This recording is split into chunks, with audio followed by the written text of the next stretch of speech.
क्या शनि कई बार होता है हमारी कुंडली में शनि देव भारी होते हैं, तो अक्सर कहा जाता है कि शनि देव और हनुमान जी की आपस में नहीं बनती है, या फिर ऐसे हमें कहानियों में सुनाया गया है या टीवी सीरियल्स में दिखाया गया है।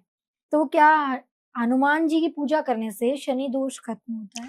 हनुमान जी की पूजा करने से तो वैसे शनि शनि क्या सभी दोष दूर हो जाते हैं। हुँ, शनि कोई विशेष नहीं है। हुँ, शनि को तो हनुमान जी ने जो है, जब वो शनि जब लंका में जा रहे थे हनुमान जी, तो शनि देव वहां पर आ गया।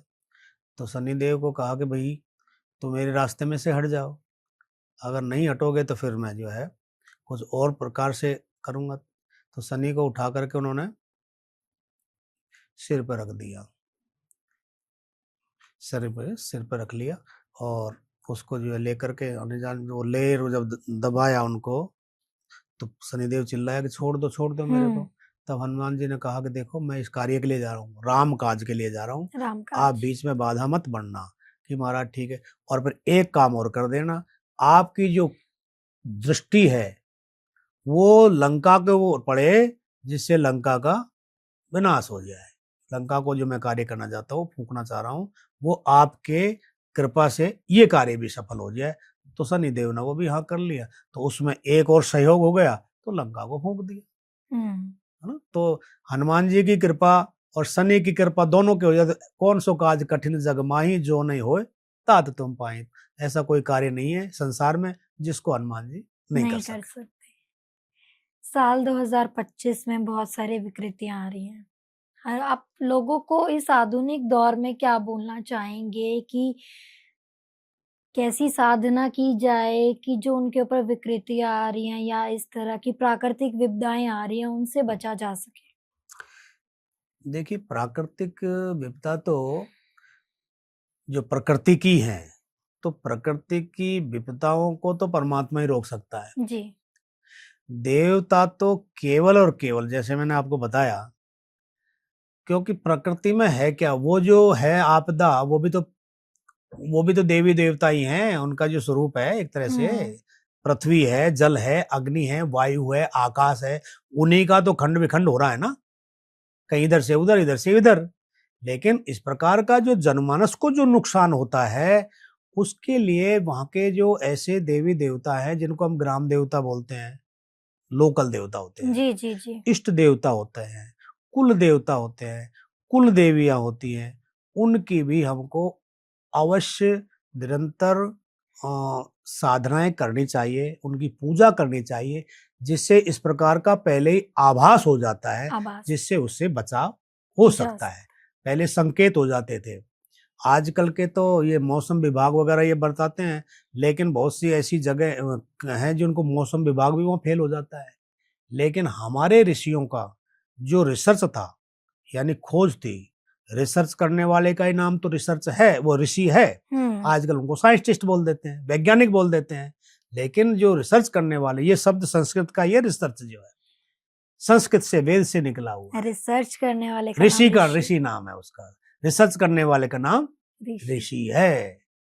इन्होंने हमारी संस्कृत में से ही सारी भाषाएं निकली है, इनमें तोड़ मरोड़ करके अपने शब्द बना लिए हैं। शब्द बनाना। तो ये आभास हो जाता था पहले कि ऐसे होने वाला है, भविष्य के बारे में, भविष्य वक्त। अब भविष्यवाणी मौसम विभाग का जो यह है, ये थोड़ी बहुत कर देते हैं, लेकिन भूकंप की तो ये भी नहीं कर पाते। हुँ, भूकंप की तो नहीं कर पाते। भूकंप आ जाता है, क्षतियां हो जाती हैं, उसके बाद में ये वहां इसका पॉइंट था, इतना गहरा था, इतना फला था, इस तरह की इनकी भविष्यवाणियां या उसको जब हो गुजर जाता है तब कहते हैं। पहाड़ गिरने वाला है, ऊपर से आपदा आ रही है, अब क्या पता कौन सा पहाड़ गिरेगा, क्या मौसम विभाग कोई बता सकता है ऐसा? कब हुँ, बादल फटेगा बता सकता है क्या? नहीं ना। लेकिन हमारे यहाँ ज्योतिष में भी ऐसा उल्लेख आता है, ग्रहों के आधार बता दिया, यह मौसम इस क्षेत्र में इस प्रकार का रहेगा, ये मंदी रहेगी, ये हुँ, तेजी रहेगी, यहाँ पर जनमानस का इतना नुकसान होगा, इतनी क्षति होगी, यहाँ से इतना लाभ होगा, ये सुख समृद्धि होगी, बरसात इस वर्ष जो है ऐसी होगी, वो सब का जो है रस का, खाद्यान्न का, धन का, धान्य का, राज्य कार्य का, सुख संपदा का सारा विवरण जो है ज्योतिष से पता चल जाता है। हम्म। लेकिन उसको मानते तो कोई नहीं ना। हम्म। ज्योतिषियों के भी आजकल कहाँ इज्जत और कर रहे हैं, कहाँ सम्मान दे रहे हैं। जी। वो भी तो हमारा शास्त्र है। आधुनिक युग में आपको लगता है कि कहीं ना कहीं हमारा ज्योतिष शास्त्र जो है पीछे हो गया है? उसमें क्या है कि पीछे पीछे कुछ नहीं हुआ, केवल उसका जो प्रॉपर ज्ञान होना चाहिए, नॉलेज, उसमें कहीं न कहीं कमी है। कमी है। शिक्षा की कमी शिक्षा जिसको की बोलते कमी। हैं। हमारे यहाँ देखिए ये जो आप वायुयान की बात करते हैं, पहले रावण के पास था, पुष्पक विमान था, तो उसी की तो एक कुछ न कुछ तुलना की होगी, नकल की होगी। हमारे यहाँ ऐसे धर्मशास्त्र थे, लोप और प्रकट होने की भी विद्याएं थी। सुना होगा आपने कि यहाँ पर लोप हो गए, वहां प्रकट हो गया। नारद मुनि जी को अक्सर नारद दिखाया थे या सब और भी देवी देवता थे, भगवान शंकराचार्य भी तो इसी युग में हुए, वो भी थे, उनको भी विधाएं थी। शरीर में से अपने प्राणों को दूसरे के शरीर में डाल देना, ये भी क्रियाएं थी और आज भी हैं वो। लेकिन आज डर लगता है, आजकल लोगों पे भरोसा नहीं है।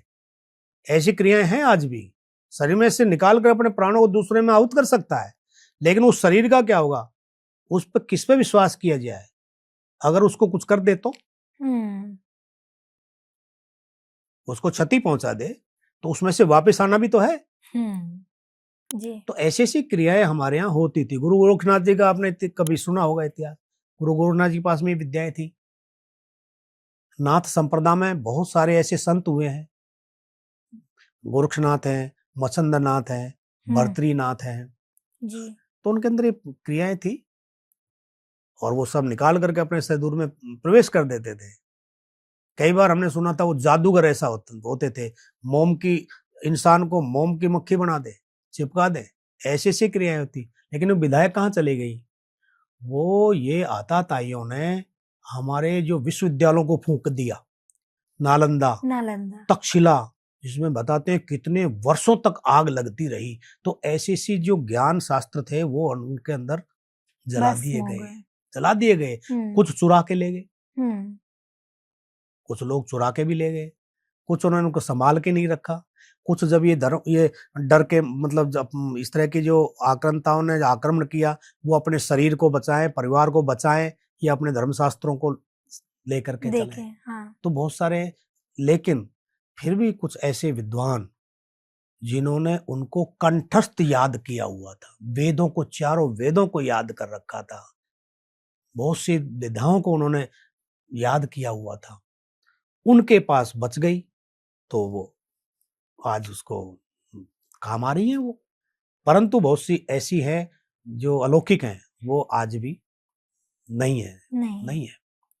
सुनते जरूर हैं लेकिन है नहीं। और किसी के पास है तो कुछ विद्याएं ऐसी हैं जिनको लोग दूसरे को बताना नहीं चाहते, लेकर के मर जाते हैं। ऐसी ऐसी औषधियां हैं, ऐसे ऐसे यंत्र हैं, ऐसी ऐसी साधनाएं हैं जिनको लोग बताते नहीं है। आपको क्या लगता या है? तो हो सकता है कि उनको अनुकूल शिष्य नहीं मिला, क्योंकि ये भी अनुकूल पात्र को ही दिया जाता है। पात्र अगर कुपात्र निकल गया तो वो उसका अनादर करेगा।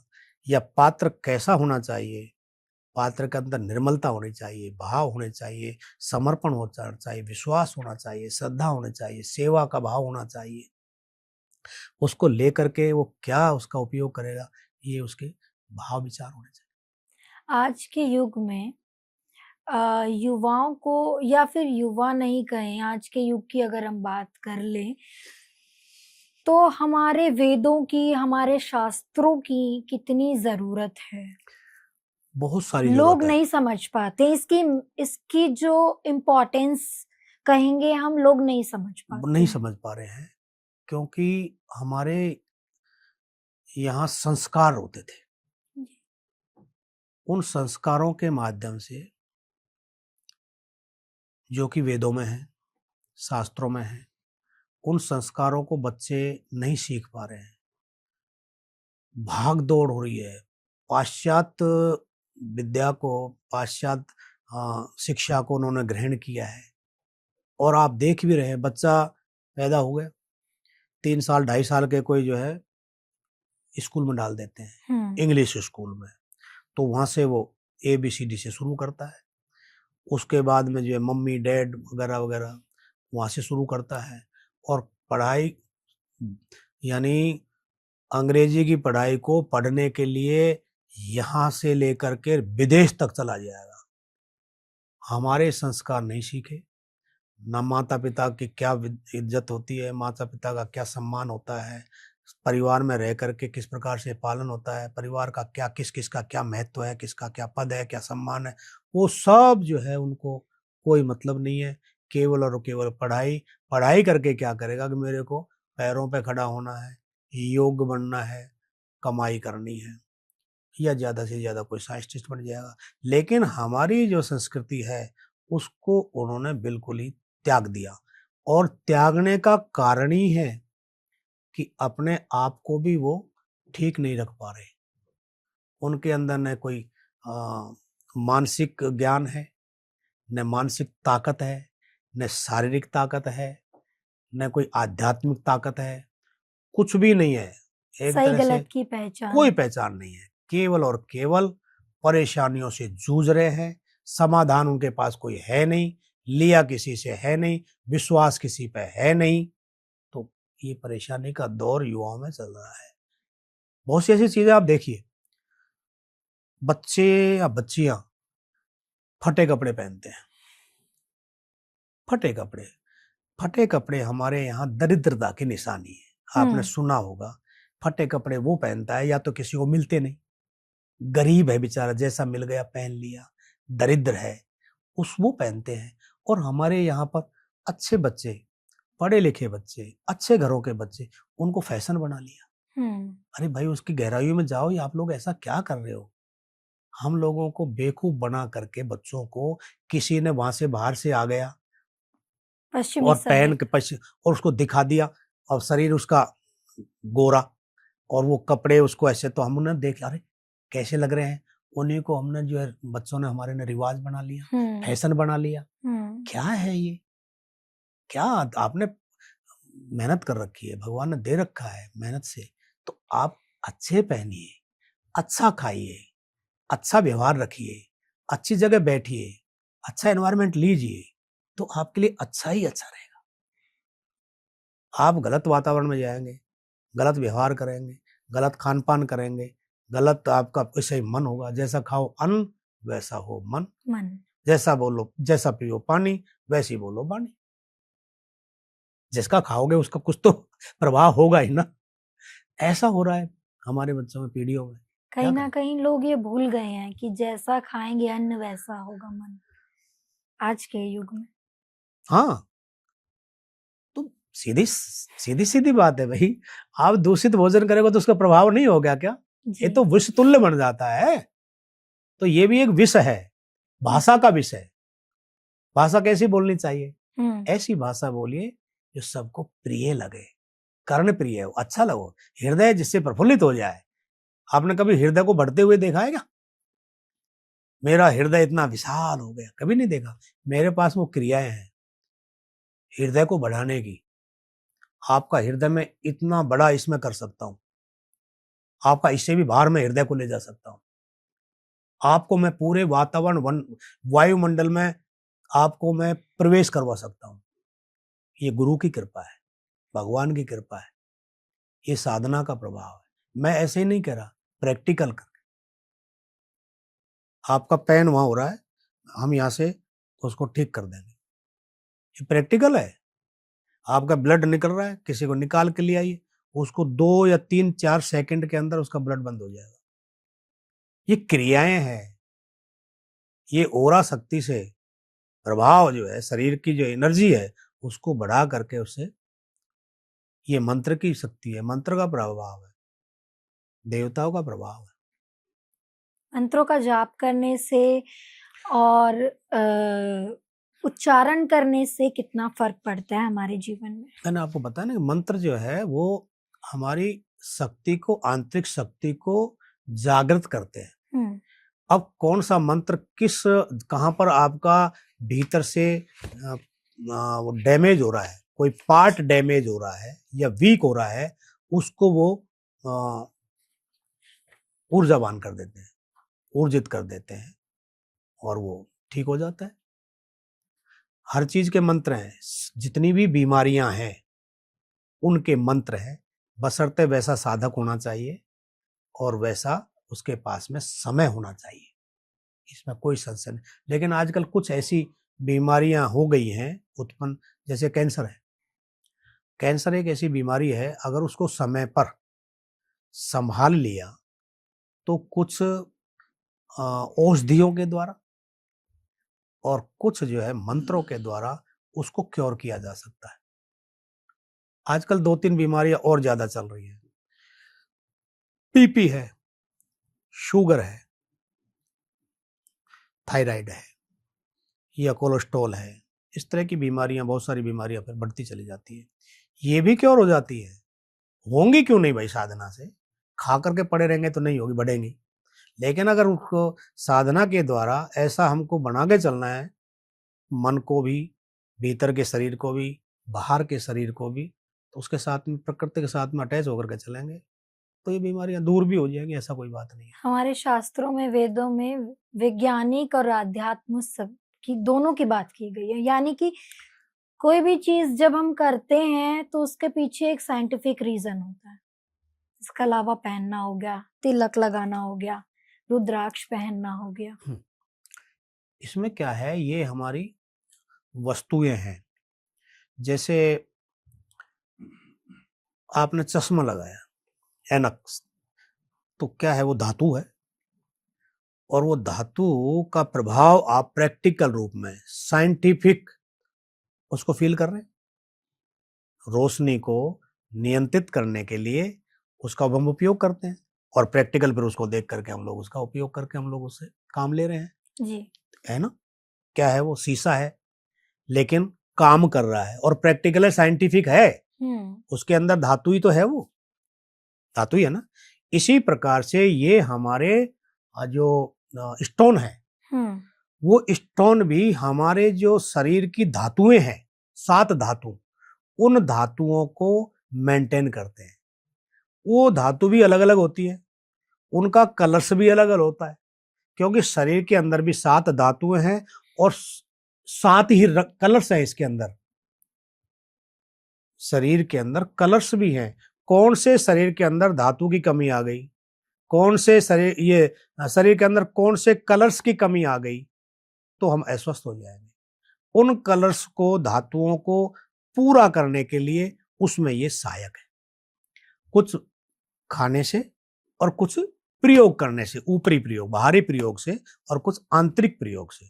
आंतरिक प्रयोग में हम इनका भोजन के द्वारा, रस के द्वारा, और इनके प्रभाव को भी हम लोग जो है, जैसे रसायन है और औषधियां हैं ऐसी, वो भी इन्हीं से तो बनती हैं। उनको हम उपयोग करते हैं तो भीतर की हमारी जो रोग है वो शमन होते हैं। और बाहर की पहनने से भी प्रभाव तो इस चमड़ी के माध्यम से, ये देवताओं की उंगली है, कौन से देवताओं की, कौन से कलर की, कौन से कहां पर कौन सा पहनना चाहिए, वो पहनने से भी उसमें वो सहायक है। इसलिए ये धातुएं पहनी जाती है। और उसमें कितनी, किस उंगली में पहनना चाहिए, उसका भी एक वजन होता है, वेट होता है, वो पहनने से वो मेंटेन करती है। ये इनका प्रभाव। अब जैसे रुद्राक्ष है, तो रुद्राक्ष में भी यही बात है, जैसे मैंने आपको चश्मे की बताई, स्टोन की बताई, ऐसे ही हमारे ये धातुओं की है। वो उसके अंदर ऐसे वेव्स है, किरण है, ओरा है उसकी, या उसके अंदर एनर्जी है कि हमारे हार्ट को वो क्योर करती है। उनके अंदर जो नेगेटिविटी है उसको वो खींचती है और पॉजिटिविटी उनको प्रदान करती है। तो जब नेगेटिविटी निकलेगी, पॉजिटिविटी आएगी, तो हार्ट जो है क्योर रहेगा, उसमें सहायक होती है। अब ये तुलसी है, तुलसी भी एंटीबायोटिक है जी, ये भी साइंटिफिक है जी। तो इस साइंटिफिक चीजों को, वस्तुओं को धारण करने से हम निरोग रह सकते हैं। तो शरीर से निरोग, मन से मन निरोग, से भावना से निरोग। शरीर कोई एक ही फिजिकली थोड़ी है, और भी तो शरीर है ना। सूक्ष्म शरीर है, स्थूल शरीर है, कारण शरीर है। लेकिन हमारे यहाँ 5 शरीर हो गए ना एक तरह से। Etheric body, emotional body, mental body, physical body, है ना, जी, आध्यात्मिक शरीर। आध्यात्मिक। तो ये इनको कैसे कैसे सबका भोजन है। हुँ, फिजिकल शरीर का भोजन है, भोजन है। ऐसे ही मन का क्या भोजन है, विचारों का क्या भोजन है, भावनाओं का क्या भोजन है। हुँ, सबका भोजन है, हुँ, और सबका भोजन का समाधान मंत्रों के द्वारा है, क्रियाओं के द्वारा है। उनसे जो है हम उसको क्योर कर सकते हैं, ठीक कर सकते हैं। ठीक है। तो हनुमान जी जो हैं, हनुमान जी सभी अष्ट सिद्धि नौ निधि के दाता, असवर दीन जानकी माता। तो राम जी की हम सेवा करेंगे, राम जी की आराधना करेंगे, तो हनुमान जी बड़े प्रसन्न होते हैं। जैसे कोई अपने किसी माता पिता की आकर के कोई सेवा करे, तो क्या उसका पुत्र प्रसन्न नहीं होगा? अरे देख, मेरे माता पिता की इसने बहुत सेवा की है, तो वो प्रसन्न होते हैं। तो राम जी पहले हो गए, है ना। और इसमें भी बहुत सारी चीजें हैं, हुँ, साधना के लिए बहुत सारी चीजें, बहुत समय हनुमान लगेगा, लेकिन फिर कभी ऐसा होगा तो बताएंगे। लेकिन सबसे पहले तो गणेश जी का ही हो गया, जी, अनुकूल वातावरण हो गया, कैसा आसन होना चाहिए, कैसी जगह होनी चाहिए, कैसे उसके भाव होना चाहिए, कैसा उसका अनुकूल समय होना चाहिए, कैसा भोजन होना चाहिए, कैसा विचार होना चाहिए, फिर उसके बाद में क्या क्रियाएं होनी चाहिए, संकल्प होना चाहिए, संकल्प के बाद में हम क्या करना चाह रहे हैं संकल्प के माध्यम से, वो हमारी भावना उसके भीतर होनी चाहिए। उसके बाद में फिर हमको उन क्या क्या सामग्रियां होनी चाहिए, वो भी उसके साथ में होनी जरूरी है। तब जा करके हम अपने इष्ट के सामने जो कार्य कर रहे हैं उसको एक ध्यान करते हुए, एक एक मंत्र बोलते हुए करें। कुछ उसमें यज्ञ भी है, कुछ ऐसे मंत्र हैं जो यज्ञ के द्वारा किए जाते हैं, उसमें भी जल्दी सफलता मिलती है, सिद्धि मिलती है। तो हनुमान जी सभी सिद्धियों के दाता हैं, सभी रोगों का निवारण करते हैं। ऐसे ऐसे मंत्र हैं, दुश्मन को भी संहार करते हैं और भक्त का कल्याण करते हैं। इस युग में हनुमान चालीसा का उच्चारण करने के पीछे अगर कोई वैज्ञानिक रीज़न आप बताना चाहे, वैज्ञानिक प्रभाव बताना हनुमान चाहे? जी ऊर्जावान है, शक्तिवान है। हनुमान जी के सामने जो हनुमान चालीसा का हम उच्चारण करते हैं, पठन करते हैं, तो हनुमान जी की एक जो अ, क्रिया क्रिया शैली रही है उनकी जीवन की, उनको गुणगान करना है। उनको उनके सामने गुणगान करने से प्रसन्नता मिलती है उनको। किसी भी व्यक्ति की अगर आप गुणगान करेंगे तो उससे वो प्रसन्न होगा।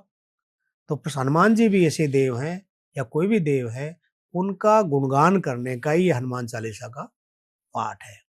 लेकिन इसके अतिरिक्त जो साधनाएं हैं वो अलग रूप में है, उसमें बहुत सारी क्रियाएं हैं, उनके उसी प्रकार के भोग हैं। उनको जो भोग है, उनकी आहुति दी जाती हाँ, है जो उनको प्रिय है, सबसे ज्यादा प्रिय है, वो लोग हम लोग देते हैं वो भी। अच्छा। हाँ, वो सामग्रियां होती हैं, ऐसे यज्ञ की भी कुछ सामग्रियां होती हैं, वो थोड़ी सी हट करके हैं। हनुमान जी के जब मंदिर होता है, वहाँ का प्रांगण होता है, वहाँ पर कुछ भक्त ऐसे आते हैं या अक्सर देखा जाता है जैसे मेहंदीपुर बालाजी है या फिर हमारा जो रोहिणी वाला रामा विहार वाला मंदिर है हनुमान जी का। वहाँ के प्रांगण में ऐसा देखा जाता है कुछ भक्त ऐसे आते हैं जिनके पास नेगेटिव एनर्जी होती है और वो कुछ इस तरह की क्रियाएँ करते हैं। मैंने आपको बताया ना कि वो कितना सच है? मतलब कि लोग इस पर बहुत ज़्यादा मैंने भरोसा जो है। अभी बताया ना भूतों के बारे में, जी। भूत पिशाच निकट नहीं आवे, महावीर जब जब नाम नाम सुनावे। सुनावे। तो भूत के बारे में पहले मैंने आपको एक ही शब्द में बता दिया हुँ, कि जो हमारी मानसिकताएं अब तक की रही हैं, अब जी, मानसिकता में क्या है, परेशानियां हैं, जी, विकृति हैं। उन विकृतियों का हमारे पास में जब कोई समाधान नहीं होता, कोई समाधान नहीं होता, कहीं कोई रास्ता नहीं मिलता, तो वो हमारी नेगेटिविटी हमारे शरीर में एक तरह से जैसे इतना प्रभावित कर देती है कि शरीर फटेगा। दिमाग फटेगा और वो उससे इतना ओवरफ्लो हो जाते हैं कि वो, जैसे आप बता रही हो कि वो भूत प्रेत भूत प्रेत जैसी, जैसी हाँ, कुछ जैसी एनर्जी आके। एनर्जी, मतलब वो भूत तो नाम धर दिया उसका ना, जी जी। उसका नाम कुछ भी रख दो। हम्म। हमारे जो हम जो सुनते आए हैं कि भाई इसके अंदर भूत आ गया, इसके अंदर जिंद आ गया, प्रेत आ गया, मसान आ गया, डाकनी है, शाकनी है, ब्रह्म है, बेताल है, हाँ, वो आ गए इसके अंदर। उसको कैसे पता चलेगा कि ये वही है? क्या कोई दिखाई देता है? या हवा को कोई पकड़ा जा सकता है? कोई पकड़ सकता है क्या?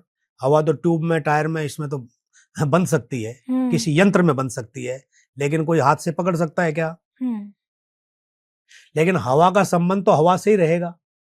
मैंने कहा ना कि पवन पुत्र तो हनुमान जी हैं, तो अगर हवा है तो उनका संबंध तो हवा से ही रहेगा, पवन के पुत्र से ही रहेगा। अगर इस प्रकार की हवाएं हैं नेगेटिविटी, तो उन्हीं के साथ उनका प्रभाव रहेगा, और वो प्रभाव जो है हनुमान जी उनको उस परिधि में जाने से दूर हो जाएगा।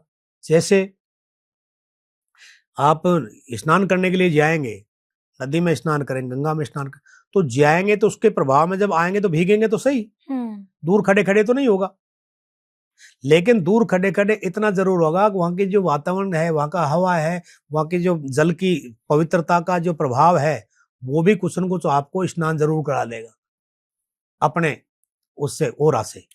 लेकिन उसमें अगर स्नान भीतर करेंगे तो जो निर्मलता है, पवित्रता है, वो आपको भी पवित्र भाव को, मन को, विचारों को पवित्र कर देगी। इसी प्रकार से वहां पर जो हनुमान जी का जो सिद्ध स्थान है, बालाजी का या मेहंदीपुर का या अन्य जो भी साधन है, वहां पर जाने से वो उस प्रभाव में आ जाते हैं और वो नेगेटिविटी वहां हट जाती है, छूट जाती है। अब रहता है बात भाई इसको हनुमान जी स्वतः ही करते हैं या जो साधक लोग, ये भी तो प्रश्न है जी। फिर जब सीधा ही कर देते हैं तो उसमें फिर हम जैसे लोगों का क्या काम है? हमारा क्या काम रह गया? जब सीधा डायरेक्ट ही जो है भक्त और भगवान का ही संबंध है, तो हमारा क्या कार्य रह गया? है ना? हम लोग क्या करें उसमें? या तो फिर हम अतिरिक्त कोई ऐसा कार्य कर रहे हैं, लेकिन बिना माध्यम के आप कोई कार्य नहीं कर सकते। अब जैसे बहुत से है, झाड़ा से क्या होता है? झाड़ा शब्द भी आपने झाड़ा लगाते हैं मन, झाड़ा लगाते हैं। हाँ। झाड़ा का तात्पर्य, झाड़ा और झाड़ू दो शब्द है, ध्यान रखना। झाड़ू भी सफाई करती है तो झाड़ा भी फिर सफाई करेगा। जब झाड़ू को आप प्रैक्टिकल रूप में सफाई गंदगी की कर रहे हैं, प्रैक्टिकल रूप में कर रहे हैं जी। तो झाड़ा भी जो है इसी प्रकार के आपका जो ये मन है, मन नहीं, नेगेटिविटी जो ओरे के अंदर आ गई है उसको क्लीन करता है।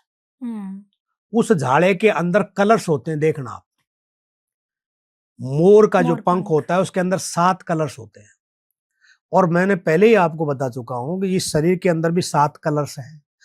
कौन से कलर्स में, कौन से चक्र में क्या विकृति आ गई है, उसको उस झाड़े के द्वारा क्लीन कर दिया जाता है, तो उसकी वो नेगेटिविटी झड़ जाती है, खत्म हो जाती है। ये झाड़े का प्रभाव है। तभी छोटे बच्चे कभी बीमार हो, छोटे हो चाहे बड़े हो, झाड़ू तो छोटे में लगा लो चाहे बड़े में लगा लो, वो तो सफाई का काम करना है उसको। तो छोटा बच्चा हो चाहे बड़ा हो, वो तो सबके काम करेगा झाड़ा तो उस ओरा को क्लीन करने के लिए उसमें जो ओरा में जो गंदगी आ गई है, नेगेटिविटी आ गई है, टॉक्सिन आ गए हैं, उनको क्लीन करके और उस ऊर्जा के द्वारा सफाई की जाती है, उससे वो क्लीन हो जाता है, चक्र उसके क्लीन हो जाते हैं। तो पहिया जिसका सही होगा गाड़ी सही चल पड़ेगी, सही चलेगी। काफी ये ही साधनाएं नवरात्रों में भी होती है। नवरात्रों में जो 9 दिन के जो नवरात्रे होते हैं देवी के, उनमें भी एक एक चक्र को कौन से दिन हमको एक्टिवेट करना है, क्योंकि वो माता का स्थान है। वो कौन सा चक्र का क्या आकृति है, कितने पंखड़ियों का है, कौन सा उसमें मंत्र है, कौन सा बीज है जिसके माध्यम से वो चक्र जो है क्लीन होकर के एक्टिवेट होता है, और वो एनर्जी वहां से फिर जागृत होती है, बढ़ती है, जिससे फिर हम आध्यात्मिक ऊर्जा को बढ़ा करके और बाहरी ऊर्जा में जोड़ सके। अभी ना अभी 10 दिन के अंदर या हफ्ते के अंदर दिवाली आने वाली है। तो दिवाली पर अक्सर ऐसा क्यों कहा जाता है कि दीपावली पर चौराहों पर ना जाएँ, वहाँ से बचकर निकलें? क्या कुछ ऐसी नेगेटिव क्रियाएँ उस दौरान की जाती हैं हुँ, कि लोगों के जीवन में उससे परेशानियाँ हो, या खुद के दुःख को दूर करने के लिए ऐसी क्रियाएँ की जाती हैं हुँ। कि हमारी चीज़ें दूसरों तक देखिए पहुँचे? क्या होता है, कुछ लोग तो जानते नहीं हैं, इस प्रकार की क्रियाएँ कर देते हैं, जो एक भय पैदा करती है। जी। और दूसरी क्या होता है, कुछ संतुष्टि पैदा करती है कि हमने अब ऐसा कर दिया, तो अब ऐसा हो गया होगा हुँ, या हो गया। 2 बात है। ये नई बात नहीं है, ये बहुत पहले से चली आ रही है। इस प्रकार की जो क्रियाएँ हैं, बहुत पहले से चली रही है ये, जिनको एक हमारी पूजा पद्धति मान लिया गया, देहात में या जिनके यहाँ इस प्रकार की पूजा होती है। तो उसमें हमारे यहाँ क्या है, कुछ देवी-देवता चौरायों के होते हैं। अच्छा।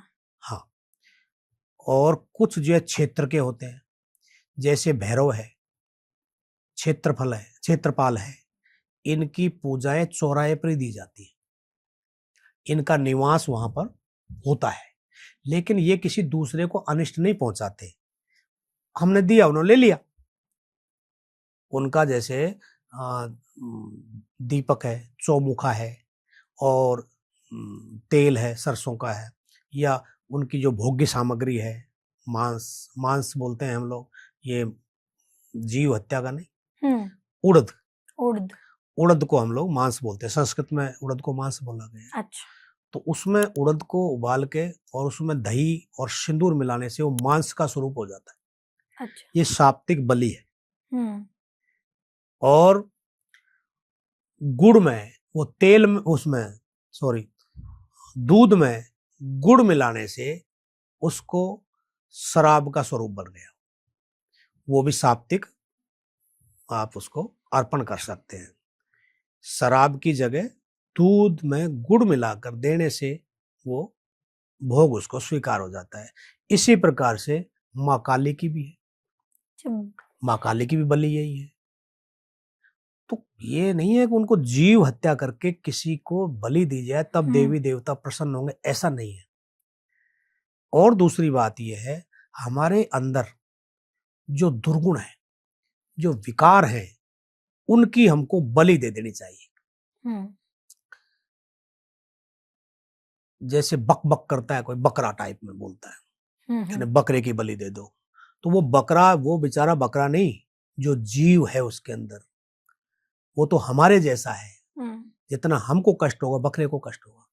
तो जो बक-बक करता है, ज़्यादा बकवास करता है, वो बकरा है, ज़्यादा बकता है। हुँ, जो ज़्यादा बकता रहता है, इसकी बलि दे दीजिए, उसकी आहुति दे दीजिए, तो जो बकवास निकल गई भीतर से, तो हुँ, एक दुर्गुण निकल गया। हुँ, भैं-भैं करे भेड़, वो भैं-भैं को आहुति दे दीजिए, उसकी हुँ, बलि दे दीजिए, ये भैं-भैं करना बंद हो गया।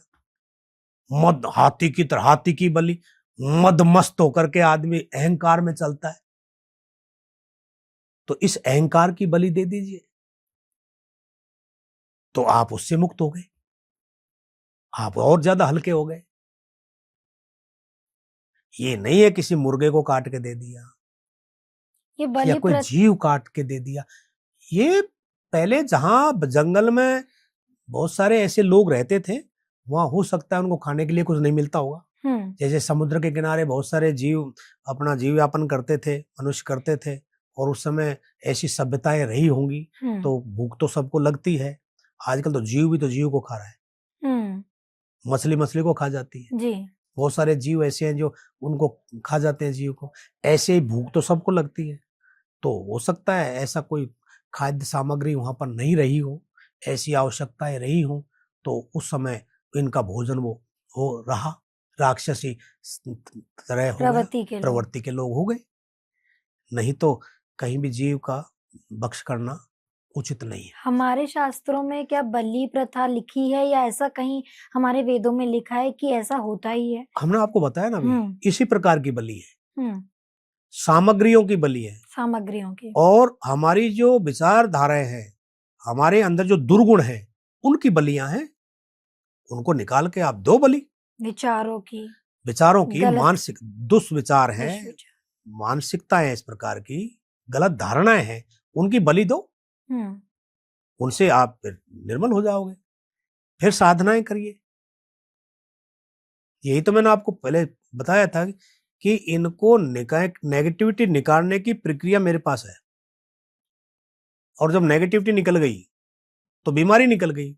नेगेटिविटी से ही बीमारी पैदा होती है। नेगेटिविटी से ही बीमारी। आजकल व्यक्ति जो है बहुत इतना सोचता है, परेशानियों में भरा पड़ा रहता है, तो उसको क्या होगा? बीपी हो जाएगा, क्लॉटिंग हो जाएगी, नस फट जाएगी और वो डैमेज हो जाएगा, जीवन बर्बाद हो गया उसका।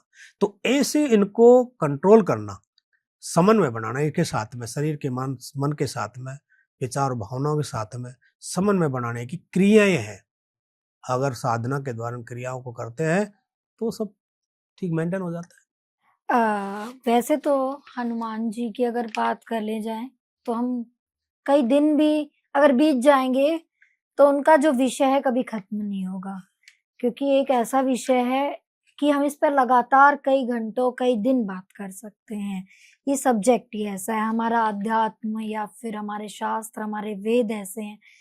लेकिन मैं इस पॉडकास्ट, हनुमान जी भी खुद वेद है जी, हनुमान जी भी स्वयं वेद है। तो हनुमान जी को पढ़ लिया, वेद को पढ़ लिया, वेद को पढ़ लिया, हनुमान जी को पढ़ लिया। कितना मुश्किल है उन्हें पढ़ना। सीधी बात है। हनुमान जी तत्व है। हनुमान जी कोई विषय नहीं, तत्व है। हनुमान जी वेद है। ज्ञानी नाम अग्रगण्यम। वेद भी तो ज्ञान है, ज्ञान की प्रतिमूर्ति है। तो हनुमान जी तो उनसे भी आगे हैं, वेदों से भी आगे। क्या कभी ऐसा होता है कि जैसे हम किसी मंदिर गए हैं या फिर हमारा किसी भगवान के प्रति बहुत ज्यादा भावुकता है उनके प्रति, काफी हम उनकी पूजा करते हैं, या कभी ऐसा होता है कि हम अकेले समय में बैठकर उनसे अपनी परेशानियां शेयर करते हैं, हम उनसे बात करते हैं, हमें ऐसा लगता है कि हमारे अंदर की आत्मा है बहुत जो अच्छी बात है, वो हमसे बात कर रही है, हमें सही गलत चीजों के बारे में वो चीजें बताती हैं। ये तो कभी कभार ऐसा अनुभव हुआ है मेरे साथ। एक बार मैं केदारनाथ यात्रा गई थी। उस समय मैं पैदल, हम लोग चढ़ कर गए थे, यात्रा करते हुए गए थे। वहां जाते ही जब हम लोगों के दर्शन, क्योंकि बहुत ज्यादा मुश्किलें आती हैं, कभी बारिश होती है, वहां की चढ़ाई इतनी कठिन है। गया हूं मैं वहां पर, दर्शन जी किए। जी।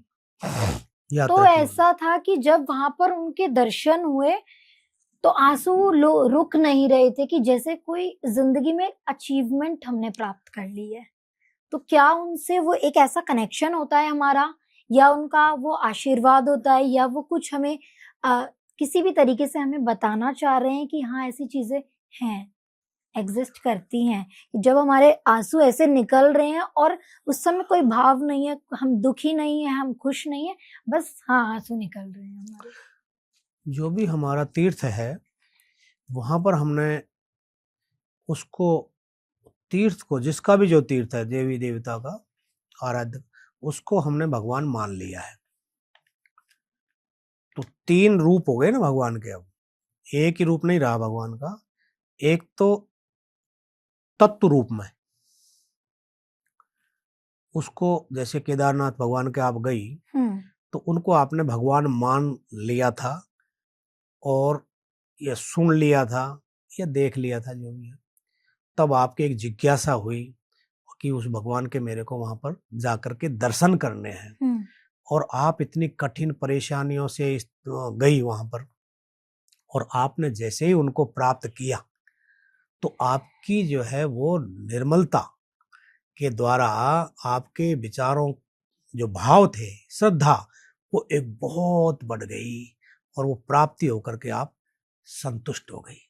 तो संतुष्ट में जो है वो हमारे श्रद्धा के और विश्वास के जो भाव थे वो प्रकट हो गए आंसुओं के द्वारा, और हृदय आपका बिल्कुल निर्मल हो गया।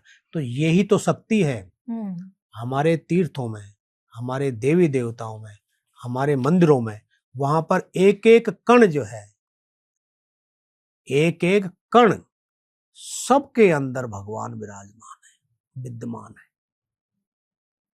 तो उस जगह पर जब आप गई जिज्ञासा लेकर के, जब जिज्ञासा शांत हुई तो आपके जो अश्रु बहने लग गए, क्योंकि आपने उन्हीं को भगवान मान करके गई थी, है ना। तो वो आपके साकार रूप के भगवान हैं जिनको आप पाना चाहती थी, और वो आपको वो प्राप्ति हो गई। तो इससे बड़ी खुशी प्रसन्नता क्या होगी? उस प्रसन्नता के, आपके भक्ति के वो आंसू थे।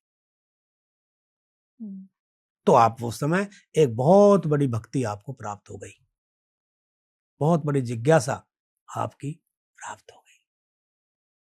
तो फिर उस समय आपको कुछ नहीं चाहिए था, बस केवल भगवान ही चाहिए जो मिल गए। मैं भगवान की, भगवान मेरे, यही ना। अब लेकिन मैंने तीन बताई ना, तीन स्वरूप है। एक भगवान का वही विराट स्वरूप है जी। और एक वही स्वरूप भगवान का हमारे आत्म स्वरूप है। तो आत्म स्वरूप ने विराट स्वरूप से आत्म स्वरूप आए, आत्म स्वरूप ने साक्षात जो साकार स्वरूप है उसको देखने, दर्शन करने की जिज्ञासा हुई, और उसको जिज्ञासा वहां जाकर के शांत हो गई। तो आपके वो अश्रु निकलना, उन बातों को आज भी आप जब फील कर रही हैं तो वो आपके भाव आज भी वही बन गए। ये निर्मलता का, ये भक्ति का ही भाव है। सॉरी, माफ कीजिएगा। क्योंकि वो क्षण ऐसा होता है कि जब हम कोई भी अचीवमेंट, मान लीजिए हम कोई एग्जाम पास करना है हमें, तो उसके लिए हम इतनी मेहनत करते हैं, इतनी मेहनत करते हैं, और एक दिन वो एग्जाम जब क्लियर हो जाता है तो वो भी ऐसा होता है कि जब हम किसी के दर्शन, हम शिव के बहुत क्लोज हैं, रोज पढ़ते हैं, सुनते हैं, समझते हैं। लोगों की विविधताएं ऐसी होती है कि कलयुग में हमारे भगवान को उल्टा बोलना, शब्दों का उपयोग करना, और उस समय में जब हम ऐसी प्योरिटी से उनसे मिलते हैं, उनसे बात करते हैं, तो ये भावुकता खुद में ही आ जाती है कि हाँ नहीं, ऐसी चीजें आज भी एग्जिस्ट करती हैं, भरोसा लायक ऐसी चीजें आज भी हैं। देखो, उल्लू जो होता है ना, उल्लू को हम ये कहें, अगर सूर्य नहीं होता तो कोई मान लेगा क्या? जी। सूर्य तो है जी। उल्लू को कहने से थोड़ी होगा कि हम लोग, हाँ भाई सूर्य नहीं है, या कोई दिन में ऐसी क्रियाएं नहीं है ना। तो जो नकारात्मकता के जो लोग हैं वो तो कहेंगे, वो तो पहले भी थे, आज भी हैं, आगे भी रहेंगे, उन पर हमको नहीं जाना। वो गाली देंगे, किसको दे रहे हैं? गाली किसको दे रहे हैं? पहले तो गाली देने वाला कौन है भाई? वो किसी को गाली, वो अपने आप को ही तो दे रहे हैं, अपने आप से ही दे रहे हैं। भगवान को गाली थोड़ी दे रहे हैं, वो अपने आप को ही दे रहे हैं। भगवान को चाहे उल्टा बोले चाहे सीधा बोले, उनका काम है वो।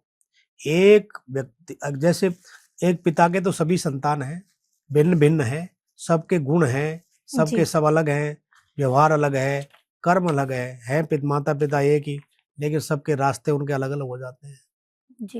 है ना। तो ऐसे ही उनके ऐसा है, तो सब भगवान के, उस ऊपर वाले की संतान। अब कोई अच्छा कर रहा है तो वो अच्छा रास्ते पर जा रहा है, अच्छी प्राप्ति कर रहा है।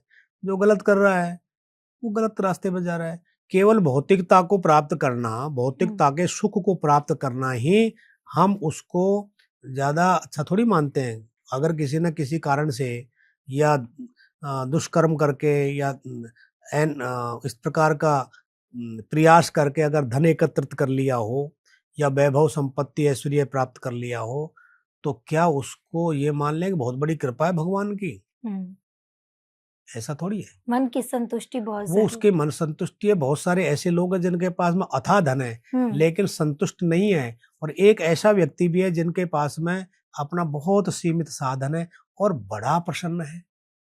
बहुत प्रसन्न ऐसे लोग भी देखे हमने, जिनको कुछ नहीं चाहिए, भाई मेरे को ये कुछ नहीं चाहिए, मैं अपने हाल में स्वस्थ हूँ, मस्त हूँ, भगवान की कृपा से 2 रोटी मिल रही है समय पर, भगवान का भजन हो रहा है, इससे बढ़िया कोई संतुष्टि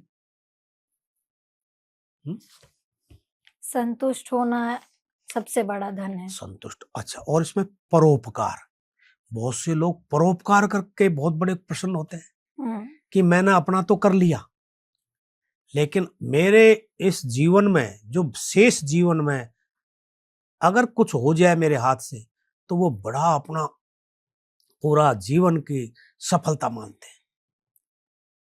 उसमें हम्म, हमारे एक मित्र हैं, आचार्य श्री गंगाराम जी जमदग्नि, हरेली में उनका विद्यालय है, संस्कृत विद्यालय उन्होंने संचालित कर रखा है, बच्चों को शिक्षा देते हैं। वेद भी वहाँ पर, वेद की भी शिक्षा दी जा रही है, पठन पाठन बहुत अच्छी तरह से हो रहा है। और आजकल वो सेवानिवृत्त हो गए हैं, लेकिन वो कहते हैं मेरे इस बच्चे काल में अगर मेरे से परोपकार कितना हो जाए, वो रात दिन इसी में लगे रहते हैं, उसी को अपनी संतुष्टि मानते हैं।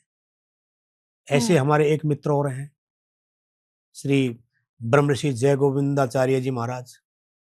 वो भी जो है सनातन के कार्य में रात दिन लगे रहते हैं। मंगोलपुरी में उनका महाकाली मंदिर है, बी ब्लॉक में। वो भी ऐसे ही व्यक्ति हैं, वो भी निस्वार्थ है।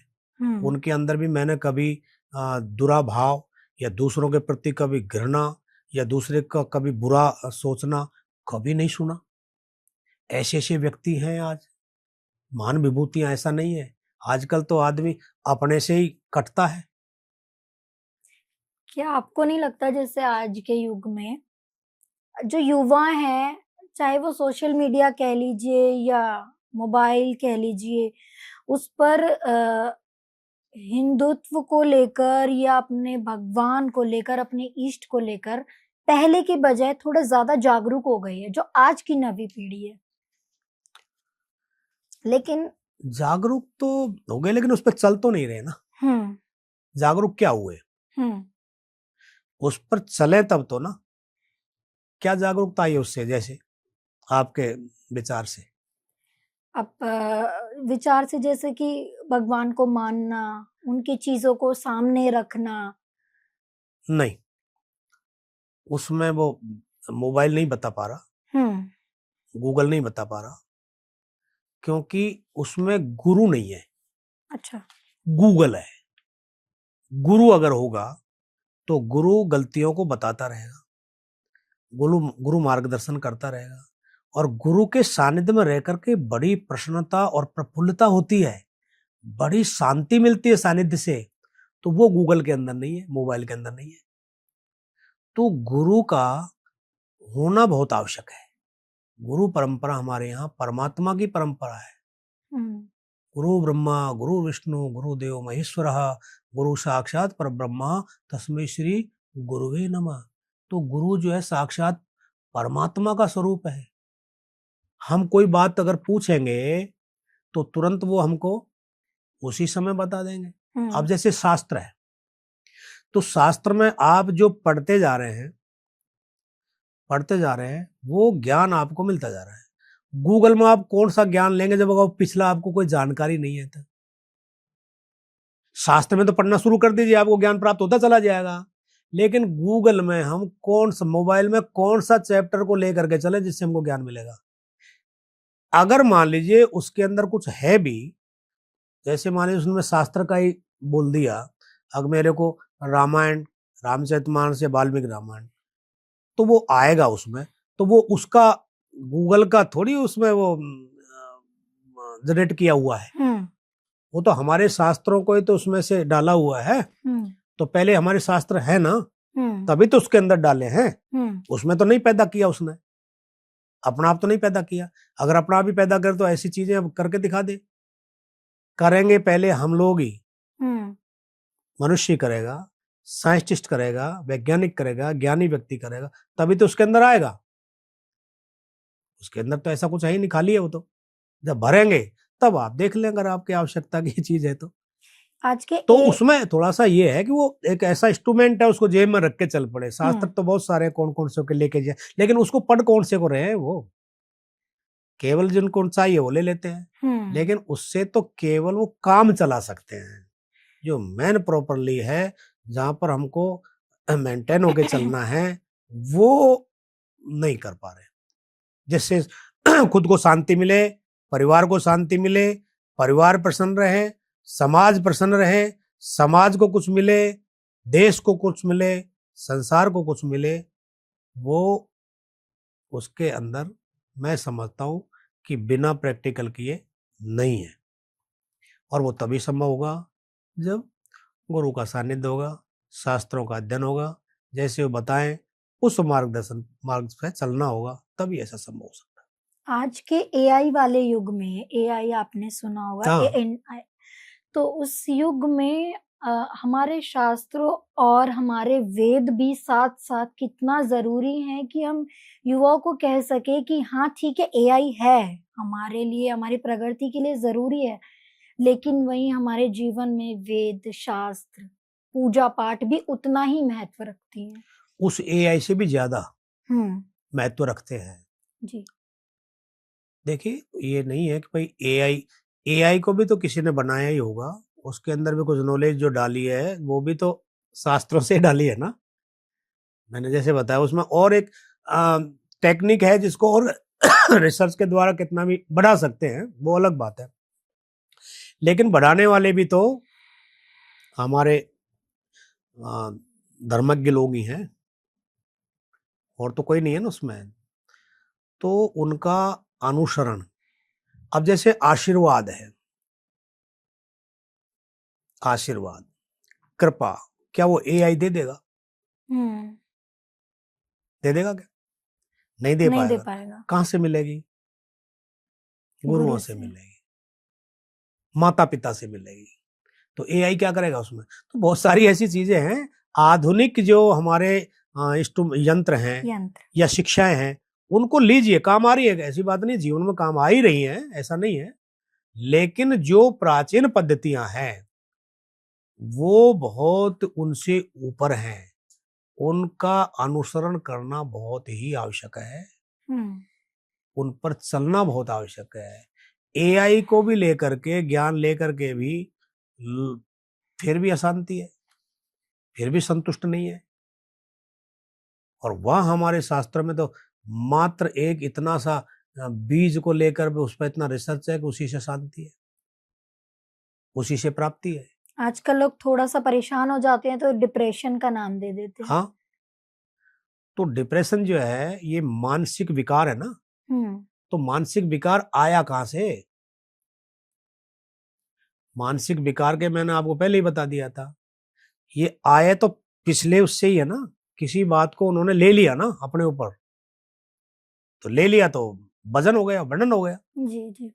तो डिप्रेशन में आ गए। कोई हुँ, पढ़ाई को लेकर के है, कोई काम धंधे को लेकर के है, कोई पत्नी को लेकर के है, कोई पत्नी पति को लेकर के है, कोई बच्चों को लेकर के है, कोई कर्जे को लेकर के है, कोई पड़ोसी को लेकर के है, कोई अपने अफसर से लेकर के है, कोई नौकर से लेकर के, बहुत सारी परेशानियां लेकर के बैठे हैं लोग, क्योंकि हमने सब पाल लिया, हुँ, आवश्यकताओं को बढ़ा दिया। तो आवश्यकता जहां बढ़ेगी तो शांति कम हो जाएगी, शांति जहां पर है तो आवश्यकता सीमित है, काम चल जाएगा। हुँ। सारा मन का खेल। सारा कर्म का खेल, कर्म का खेल, कर्म से मन बन जाता है। हुँ, कर्म जो है, मन कर्म से जुड़ा हुआ है, मन अलग से पैदा नहीं होता, जैसा कर्म करके आए हैं वो मन बन गया, और वो कर्म जो है मानसिकता मन बन करके घूमता रहता है, जो कि भूत है, जो आपने शुरुआत में बताया। शुरुआत वो भूत है। विचार आपके, विचार आपके वो भविष्य है, और मानसिकता आपकी वर्तमान है, जो प्रेजेंट में चल रही है। क्या मानसिकता है आपकी? वो आपका वर्तमान है। मानसिकता आपकी भूत है, और जो सोच है आपकी भविष्य है। ये है, ये काल है। काल कहाँ से लाओगे? भूत भविष्य वर्तमान काल ये हैं, हुँ, ये चल रहे हैं, आपको ये बता रहे हैं कि मैं ही भूत हूँ, मैं ही भविष्य हूँ, मैं ही वर्तमान हूँ, आपके भीतर है, आपको एहसास कराया है। सूर्य तो रोज वैसे निकलता है वैसे ही छिपता है, हवाएं जैसे चल रही हैं, कभी उल्टी बहती है कभी सीधी बहती है, आते हैं ना, तूफान कभी इधर से आता है, हवा कभी इधर से आती है, चल रही है वो तो घूम चक्रवात की तरह चल रही है, वो चलती रहेंगी, किसी से नहीं रुकेंगी। वो प्रकृति का जो है नियम वो है, कब उसको क्षय होना है, कब उसको दोबारा से निर्मित होना है। रामचरितमानस के एक छंद मैं आपको 2 लाइन सुनाना चाहूंगी और मैं उसका मतलब जानना चाहूंगी, क्योंकि ये एक मेरे लिए एक मेमोरी कहते हैं कि बचपन में जब हम लोग रामलीला सुनने जाते थे, उस समय पे बीच-बीच में ये छंद आते थे, या फिर हम बचपन में रामायण सुनते थे दूरदर्शन पर, तब इस तरह के श्री रामचंद्र कृपालु भज मन हरण भव भय दारुण नव कंज लोचन कंज मुख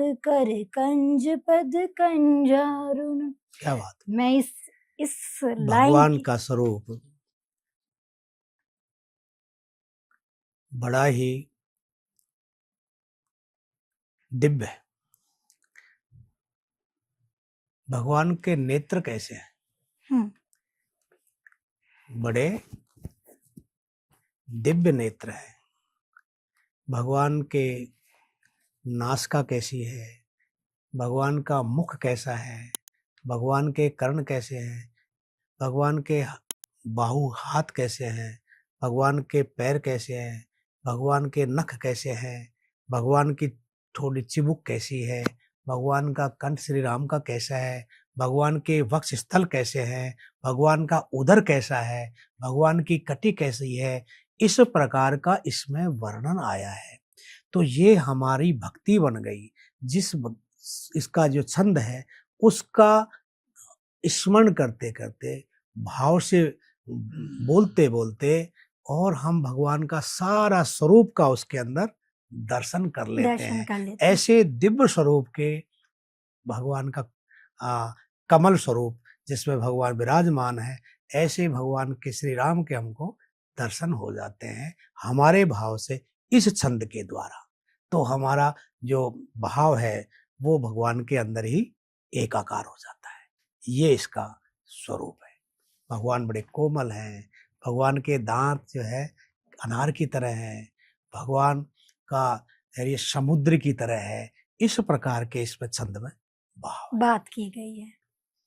आज की वार्तालाप को इतना ही विराम देते हुए हम फिर किसी और दिन बैठेंगे और हम किसी नए विषय पर बात करेंगे।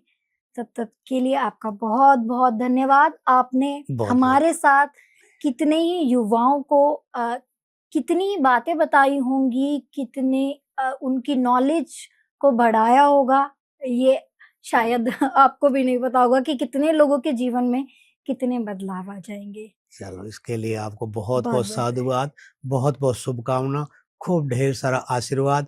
आप इसी प्रकार से और प्रगति करें और उन्नति करें, और हमारे इस सनातन के कार्य में आप जो सहयोग कर रही हैं, भगवान से मैं प्रार्थना करता हूँ आप इसी प्रकार से सहयोग देती रहें। परमात्मा आपके ऊपर कृपा करें और आपके मनवांछित फल प्रदान करें। श्री हनुमान जी महाराज सब प्रकार से संकट कटे मिटे सब पीरा, जो सुमरे हनुमत बलबीरा। हनुमान जी महाराज की आपके ऊपर कृपा बनी रहे। श्री भोले शंकर जिसको आप मानती हैं, पूजा करती हैं, वो एक ही स्वरूप है, भगवान शिव का। और कहीं जैसे बिटिया होती है तो घर में रहेगी तो बिटिया है, और जब वो पढ़ाई कर देते हैं शादी तो वो कहूँ बहू बन जाती है। वही कहीं किसी की बुआ भी है तो उधर कहीं किसी की दादी भी हो जाती है, कहीं चाची बन जाती है। वो अलग अलग रूप में वो जो है व्यवहार में, बर्ताव में उसका स्वरूप बनता है। बाकी है तो वो शक्ति है ना जी। प्रकृति और पुरुष दो ही का है, वही आए हैं, उन्हीं से संसार है, और वही संसार है, वही लोक और परलोक है जी। तो ऐसी शक्ति को मैं प्रणाम करता हूँ। आशीर्वाद। जय श्री राम। जय श्री राम। जय श्री राम।